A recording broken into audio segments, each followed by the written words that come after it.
नमस्कार। आज हम मॉर्गन हाउसल की किताब द साइकोलॉजी ऑफ मनी के कुछ दिलचस्प हिस्सों पर बात कर रहे हैं। ये कोई आम फिनेंस किताब नहीं है ना? नहीं, बिल्कुल नहीं। ये दरअसल पैसों के साथ हमारे भावनात्मक और मनोवैज्ञानिक रिश्ते को देखती है। हम सोचते कैसे हैं, महसूस कैसे करते हैं और पैसों को लेकर बर्ताव कैसा करते हैं। हाँ, और आज हमारी कोशिश यही समझने की है कि पैसे के मामले में अच्छा करना वो हमारी समझदारी या डिग्री से उतना जुड़ा नहीं है जितना हमारे व्यवहार से। ये नंबर्स का नहीं बल्कि माइंडसेट का खेल है। तो चलिए इसे खोलते हैं जरा। बिल्कुल, और यही बात इस किताब को खास बनाती है।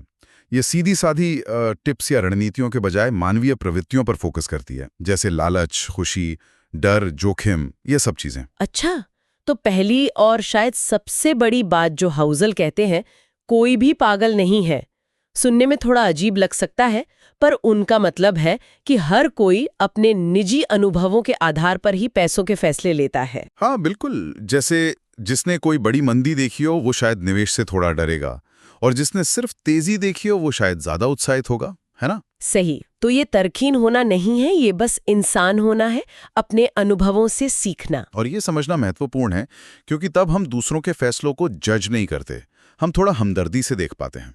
और यहीं पर भाग्य और जोखिम, लक और रिस्क की भूमिका भी सामने आती है। अच्छा, कैसे?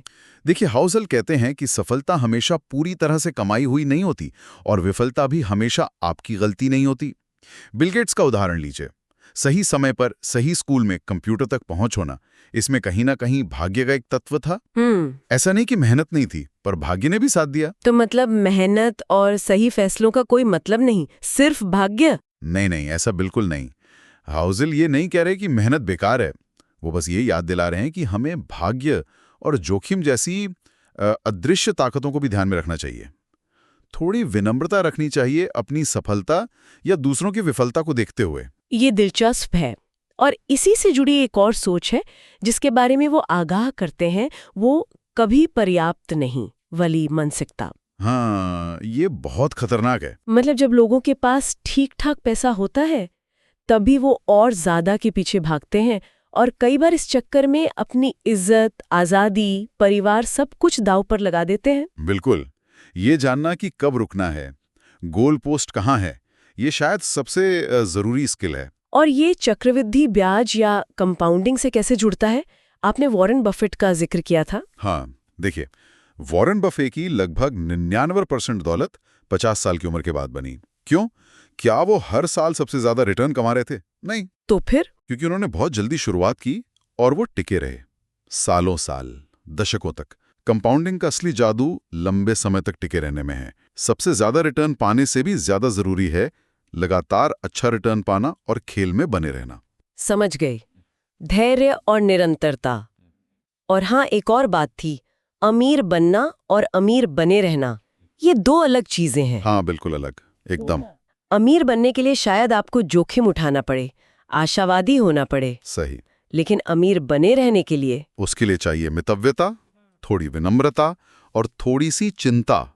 ये डर की जो कमाया है वो जा भी सकता है। ये सोच का एक बड़ा बदलाव है, अटैकिंग से डिफेंसिव मोड में आना। और ये संतुलन बनाना मुश्किल होगा बहुत। अच्छा, एक और चीज जो मुझे बहुत सही लगी वो है सच्ची दौलत की परिभाषा। हॉजल कहते हैं कि असली दौलत वो नहीं जो दिखती है, जैसे महंगी कारें या घड़ियां। सही कहा। वो तो दौलत का सबूत नहीं, वो तो खर्च का सबूत है। असली दौलत अदृश्य होती है, वो पैसा जो आपने खर्च नहीं किया, बचाया हुआ पैसा। हाँ, वो आपको विकल्प देता है, आजादी देता है। ये एक तरह का वित्तीय भंडार है। तो पैसे का अंतिम लक्ष्य क्या हुआ फिर? लग्जरी नहीं तो क्या? अपने समय पर नियंत्रण, कंट्रोल ओवर योर टाइम। अच्छा। हाउसल के मुताबिक असली दौलत यही है, ये आजादी कि आप सुबह उठकर वो कर सकें जो आप करना चाहते हैं, उन चीजों को ना कह सकें जो आप नहीं करना चाहते, अपनी शर्तों पर जीना। ये तो बहुत शक्तिशाली सोच है। मतलब बचत करने के लिए किसी खास कारण की जरूरत नहीं है, जैसे घर खरीदना या रिटायरमेंट। जरूरी नहीं। बचत सिर्फ उन चीजों के लिए नहीं है जिनके बारे में हमें पता है। बचत उस अप्रत्याशित के लिए है, अचानक कोई खर्च आ गया, कोई मौका दिख गया, या अर्थव्यवस्था में मंदी आ गई। बचत एक सुरक्षा कवच है, एक सेफ्टी नेट। और वो उचित बनाम तार्किक वाली बात? वो भी जरूरी है। हाउसर कहते हैं कि फैसले लेते समय पूरी तरह गणितीय रूप से तार्किक होने के बजाय उचित होना ज्यादा महत्वपूर्ण है। मतलब ऐसा फैसला लेना जो शायद सबसे ज्यादा रिटर्न ना दे, पर आपको रात में चैन की नींद दे। अगर कोई कम रिटर्न वाला निवेश आपको कम चिंता देता है, तो शायद वही आपके लिए सही उचित फैसला है, भावनात्मक रूप से सही। तो इन सब बातों का निचोड़ क्या निकलता है? मुझे लगता है ये सब यही दिखाता है कि पैसा कमाना और संभालना ये दिमाग से ज्यादा व्यवहार का खेल है। बिल्कुल। लगातार बचत करना, विनम्र रहना, अपनी सीमाएं जानना, लंबे समय का सोचना और गलतियों के लिए तैयार रहना, और शायद सबसे जरूरी, दूसरों को प्रभावित करने की कोशिश न करना और बस थोड़ा और के लालच से बचना। आपने एकदम सही निचोड़ निकाला। पैसा सिर्फ एक उपकरण है, अपने आप में मंजिल नहीं।